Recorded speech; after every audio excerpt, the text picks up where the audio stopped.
This is my new 3D printer which I have just got, and I'm going to go do an unboxing video. I've never done an unboxing video before, but this seems like a perfect kind of opportunity to do it, and I'll go and put it together, and at some point I'll also do more videos with the printer once it's working. One of the first things I will try to print is some sort of stand for my phone so that I can record videos without my shaky hand sort of trying to film it. So I will sort of do little videos of me taking this apart and putting it together. Right, so I've got my scissors and my penknife to start unboxing.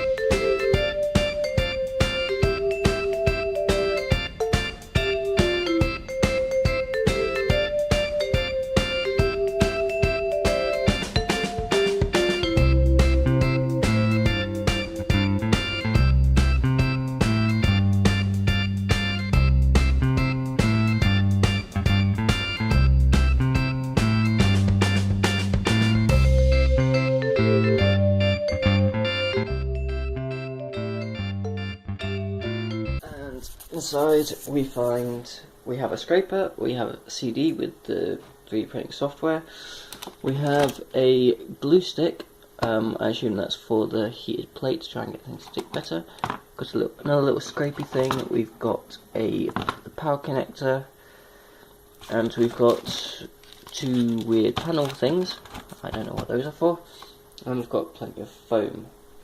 So, and we've got some steel wire. So I'll take these things out. Yeah, the glue stick should have had that label on, but it appears that the tape is stickier than the glue stick. I'm going to get a big instruction manual. I'll take this piece of cardboard off. And inside we see the actual printer. We've got a couple of cables down the side here with a plug. The plug does not actually seem to be connected. Maybe it's just an adapter for UK or whatever.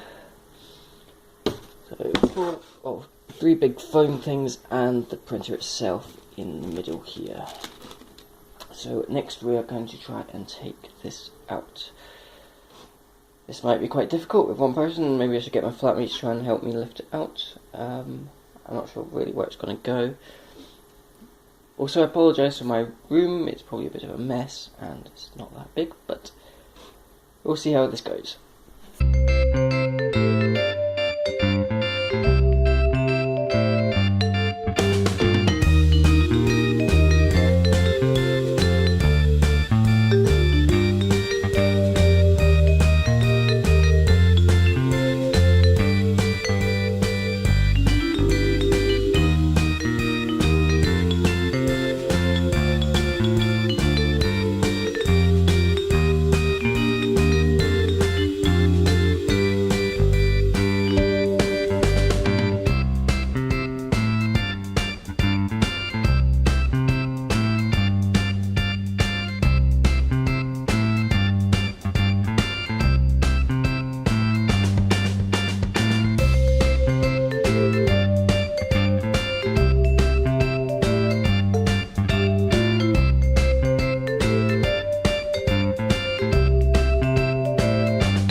It stopped recording, but yeah, I've got the box now in a sort of position where I can take it off and get the printer out. So apparently it nudged my floor quite a bit because it knocked over my phone as well.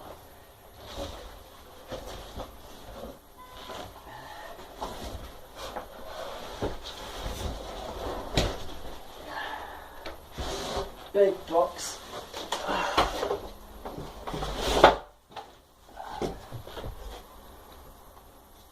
it seems to just be the filament that's inside there. So I'll take a look at that in a bit. And yeah, here is our printer.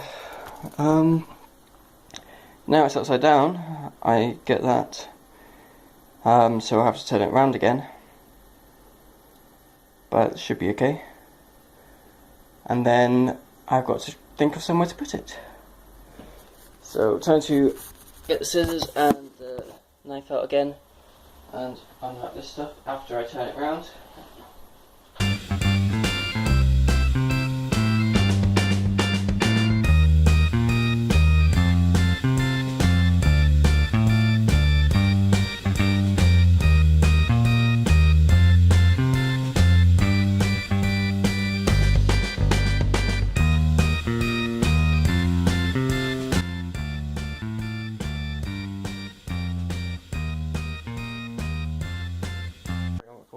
Which I think is why it cancelled in the first place.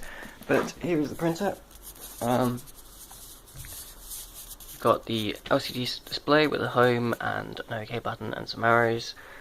That's probably just for menus. And then inside we've got the print bed, and it's still got all the polystyrene on it. So I'll go about taking that off.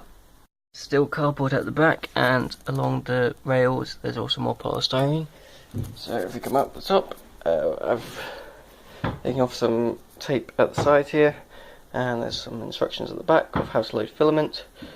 I'm not sure what they're doing next door with that banging, so I apologise. Then we've got a little bit of access down to here, so I assume this is where the filament goes in. There's our printer.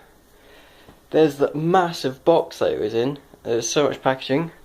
Here is one of the filament cartridges. The Da Vinci thing uses these custom filament things, so it's sort of like a DRM kind of thing, but there are apparently ways around it. So maybe I'll do that in the future. It depends what the price difference is, really. So here's our printer. Looks alright.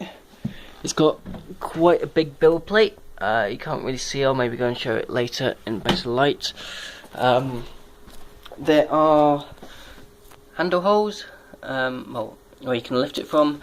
There's this little window at the back where the power socket goes in, and around the other side, yep, just the same handle. All nicely enclosed. We have this lid where you apply the filament in, and that's it. So I'm going to show a video of it once it's plugged in and everything, and catch you then. So if we go and turn the thing on, makes a weird buzzing noise, and then it all lights up. It goes very bright inside. We look at the settings. We have utilities, settings, info. So let's go on it. Monitor mode. Okay, let's go on info first. You get cartridge stats, which is part of the DRM thing. That's why they have the specialist things. If you hack it and use others, it won't be able to tell. System version 1.1. I assume that will update when I stick it in the software. Let's go back and go to settings. Buzzer, auto heat, language, English, energy save. 0.3 minutes, I guess that's how long it will be before it turns itself off. Restore default utilities. Change cartridge. Home access, jog mode, calibrate. Build, sample, clean nozzle, clean drip box. I assume that's what some of the little wires are for, which I've got. They're for cleaning out the nozzle, because they're very thin and you can sort of stick them up. So if we go on to calibrate, I'm sure we want to calibrate. Okay, you're not allowed to calibrate unless you've got a cartridge in it. Let's try home access. Yes. In progress. Please wait. See what it's doing. Okay, it's moving the build plate up. That did not sound good. I assume it was still attached to the plastic bit at the bottom or something.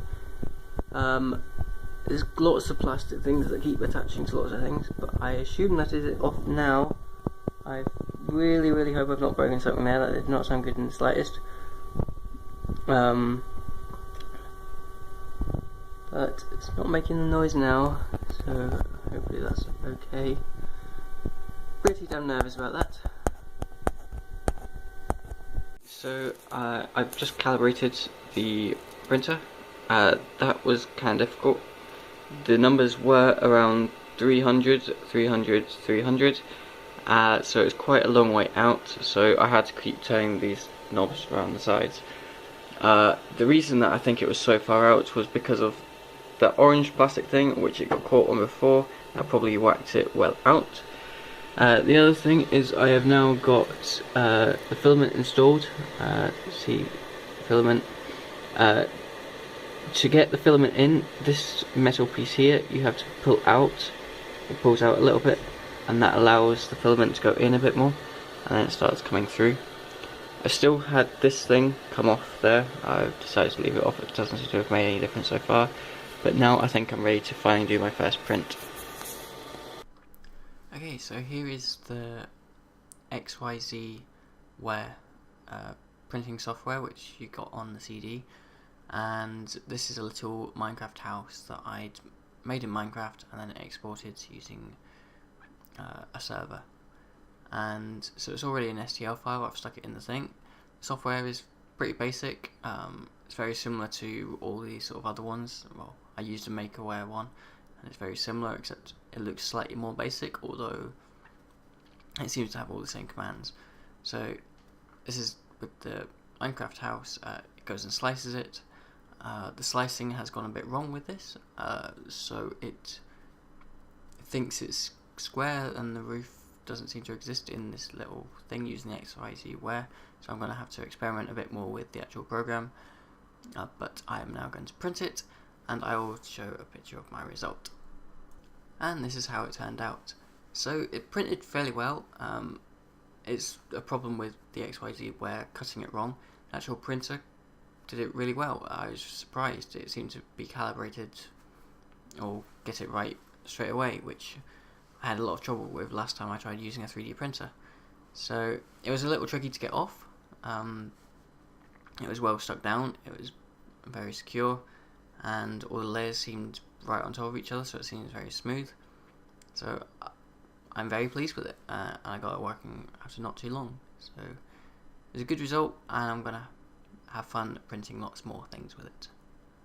So thanks for watching, and I'll see you again soon. Bye bye.